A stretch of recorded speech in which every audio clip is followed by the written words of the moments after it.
इन दिनों सियासतदानों की अय्याशियाँ अरूज पर हैं, चाहे उन सियासतदानों का तल्लुक पाकिस्तान कंट्री से हो, चाहे उनका तल्लुक हिंदुस्तान से हो। और उसकी वजह ये है कि इन्हें कोई भी पूछने वाला नहीं है। ये बड़ी आसानी के साथ, बड़े प्रोटोकॉल के साथ लड़कियों की इज़्ज़तों को लूटते हैं।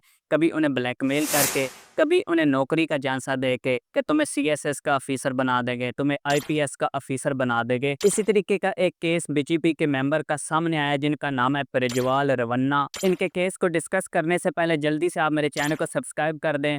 Welcome back guys, my name is Faizan Ahmed और आप देख रहे हैं मेरा यूट्यूब चैनल फैज़ी। तो गाइस बात इस तरीके से शुरू होती है कि प्रज्वल रवन्ना के घर के बाहर और इसके इलाके के चारों तरफ कुछ ऐसे लोग आते हैं जो हर तरफ यूएसबी को फेंकना शुरू कर देते हैं। चंद दिनों तक यूएसबीज़ वहाँ पर ही पड़ी रहती हैं। फिर इसके बाद लोगों के ज़हन में आता है कि आखिर इन यूएसबीज़ में ऐसा है क्या? क्यों इन्हें एक अनजाने लोग आकर यहाँ पर हर तरफ फेंक गए हैं? जब लोग उन यूएसबीज़ का इस्तेमाल करते हैं तो उन्हें पता चलता है कि उन यूएसबीज़ में थी प्रज्वल रवन्ना की 3000 लड़कियों के साथ गलत किस्म की वीडियो। प्रज्वल रवन्ना के साथ वीडियोज़ के अंदर बहुत ही मशहूर-तरीन लड़कियाँ भी शामिल थी, जिनमें पुलिस ऑफ़िसर, आर्मी की ऑफ़िसर, एक्टर और मॉडल लड़कियाँ भी शामिल थीं। अब इन वीडियोज़ के वायरल होने के बाद यहाँ पर एक बहुत बड़ा सवाल उठता है कि प्रज्वल रवन्ना के साथ क्या हुआ? अदालत ने उसे क्या फ़ैसला सुनाया? अब यहाँ पर मैं बहुत ज़्यादा तारीफ़ करना चाहूँगा, बहुत ज़्यादा एप्रिशिएट करना चाहूँगा इंडियन गवर्नमेंट को, मोदी जी को, क्योंकि उन्होंने बहुत ही अच्छा फ़ैसला सुनाया है। अदालत ने प्रज्वल रवन्ना को उम्र कैद का फ़ैसला सुना दिया है।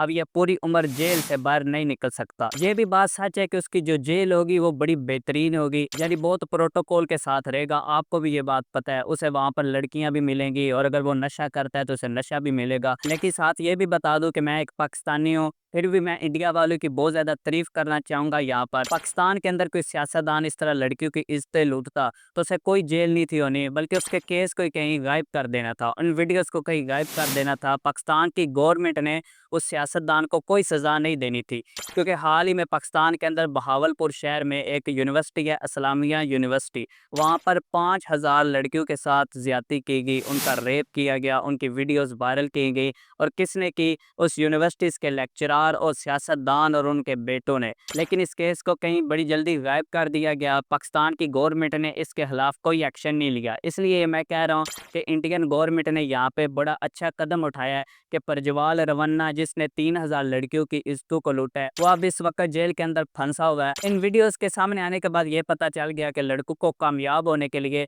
बड़ी मेहनत करना पड़ती है। लड़के अपनी स्ट्रगल, अपनी मेहनत करके ऑफ़िसर बनते हैं, कामयाब होते हैं। लेकिन लड़कियाँ ज़िंदगी में कामयाब होने के लिए सियासतदानों के साथ रातें गुज़ार के, बड़े ऑफ़िसरों के साथ रातें गुज़ार के कामयाब होती हैं। क्योंकि इन वीडियोज़ के अंदर प्रज्वल रवन्ना के साथ इंडियन पुलिस ऑफ़िसर लड़कियाँ भी शामिल थी, जिन्होंने हाल ही में आईपीएस का इम्तिहान क्लियर किया था। बाकी मज़ीद ये है कि अगर आप इस तरीके की मज़ीद नई वीडियो देखना चाहते हैं तो उसके लिए मेरे चैनल को सब्सक्राइब कर दें। मिलते हैं फिर नेक्स्ट वीडियो में। अपना ख़याल रखना। Thank you so much.